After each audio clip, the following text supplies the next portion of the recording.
A second question, you know, there's a lot of discussion in the press now about how India is overtaking China in terms of growth rate. Truly impressive. I guess the question, I would turn it around, and maybe I could engage Sunil and Kiran here on the Indian side. Are those expectations too high in terms of that kind of sustained growth rate as compared to China? Are there unintended consequences of expecting that much of the Indian economy? Okay. Or is it all good? Well, I think India is poised in a very interesting way because of, as you just heard from Cyrus, I think the tailwinds are with us, and I also believe that you know, the macroeconomics globally also play to India's you know, favorable position at the moment. I just also wanted to make a brief reference to the opportunities in some sectors. You know, healthcare is one sector of strategic importance, which has been recognized from both sides. And I think here I would say that over the last 2 decades, there has been an intuitive, strategic and symbiotic relationship that's been built between the US and Indian you know, companies in the pharma space, where you've seen actually a natural fit and alignment of these two sectors. And both countries are very hugely invested in each other.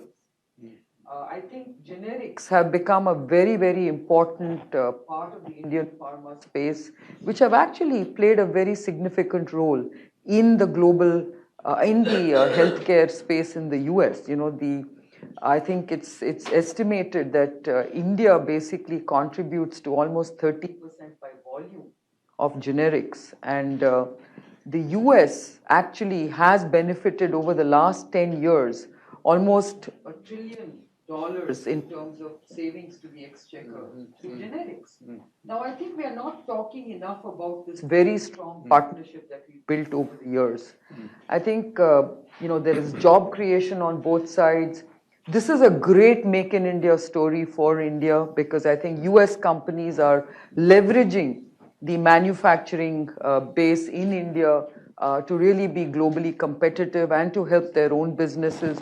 So I think this is a very poorly told story, and I think I'd like to, you know, focus on that opportunity. Like in many other sectors, I think we're not really you know, focusing and sort of showcasing these success stories, which are often mired with controversies that are blown out of proportion. I think, you know, the pharmaceutical sector has always been the target of IP disputes or IP concerns, you know, quality issues. These are all, you know, highly amplified by media in both parts of the world. And I think this is something that, as a, you know, part of the CEO forum, I'd really like to focus on seeing how do we play to each other's strengths and build this as a sector of strategic importance, because we actually have a huge partnership along the continuum, right from pharmaceuticals to software services in health IT,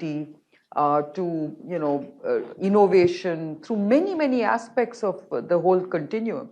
So I really believe that this is one area that needs to be built in a very strategic way, because it has a win-win. And it does represent 18% of the US economy, and offering both productivity and innovation if we can figure out the partnership.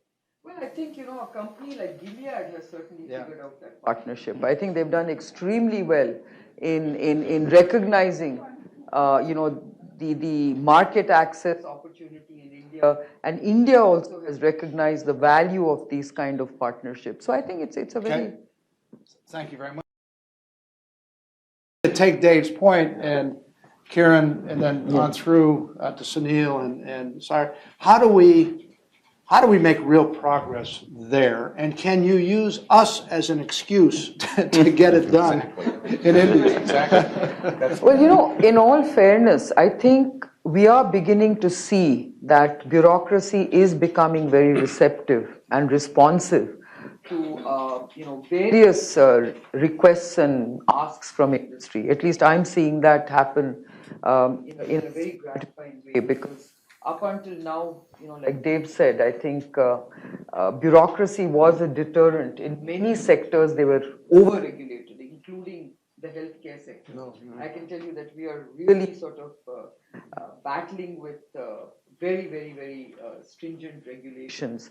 But I think even there, I find that the bureaucracy is actually seized of this particular issue.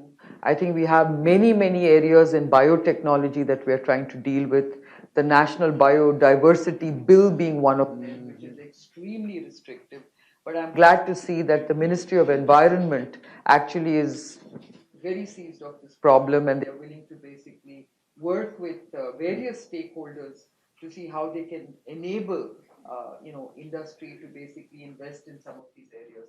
Similar is the case in healthcare. I think the Prime Minister has actually set up an IPR task force, in response to certain concerns expressed by various fronts, including the US.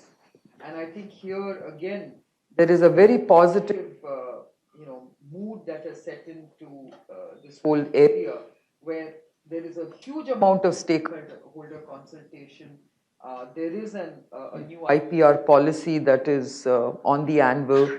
And I think here again, the government is being extremely proactive and pragmatic about the kind of IPR policy it wants to come out with, which will put India into a much stronger position, because it does believe in innovation, and it believes that the new IPR policy must encourage and enable innovation, and that itself is going to create a huge partnership opportunity between the US and India.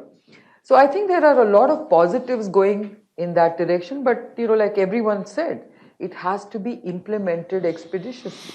I think if you talk about great ideas, and if you talk about all the things happening, moving in the right direction, that's one thing. But we want to see it implemented sooner than later. And I think that's what it's all about. That's you, Kiran. The investing in the U.S., even though Indian firms have done a little bit better, and maybe Dave and Cyrus are going to weigh in on this one too with their report.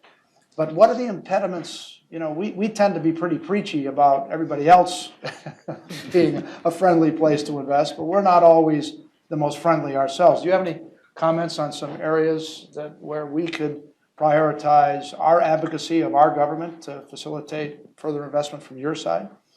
Well, I think there are, issues, at least in sectors like ours, where I think there are regulatory barriers of entry many times. There are, certain company formation issues which often are difficult to comply with. So I think these are some of the things, but it's nothing unsurmountable. I would say that Indian companies are very committed to investing in the US.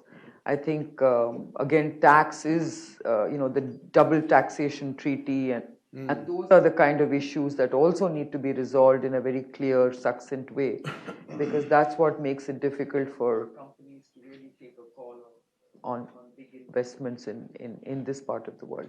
But other than that, I think Indian industry is very committed, because the US is our biggest market as far as healthcare and pharmaceuticals is concerned.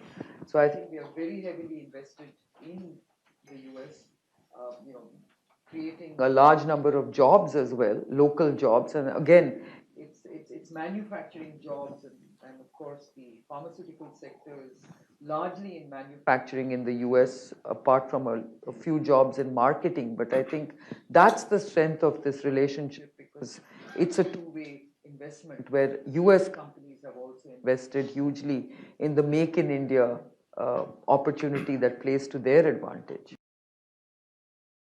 I think, yes, just to sort of build on what Cyrus and Sunil have said, I think every state government is now holding these mega global investor meets. I think everyone is trying to project themselves as a state which has the best ease of doing business climate.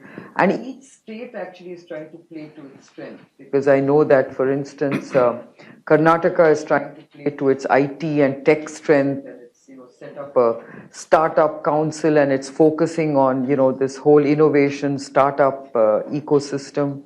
It is playing to its tech strength in terms of manufacturing and high-end innovation. You've got Rajasthan playing to the energy and renewable energy aspect. So every state is actually trying to focus on investing in these kind of critical areas which plays to its strength. And in that, I see that there's a huge amount of competitiveness amongst all these state governments to, woo investment. So I think it is going to make a big difference. And I think the bureaucracy at the state level, I can certainly see is much more, agile and responsive and ready to take on these kind of challenges to address things like, ease of doing business and through self-attestation, through doing away with a large number of regulatory requirements. So I think what the center and what Modi is talking about in terms of minimum government, maximum governance, I think is something that all states are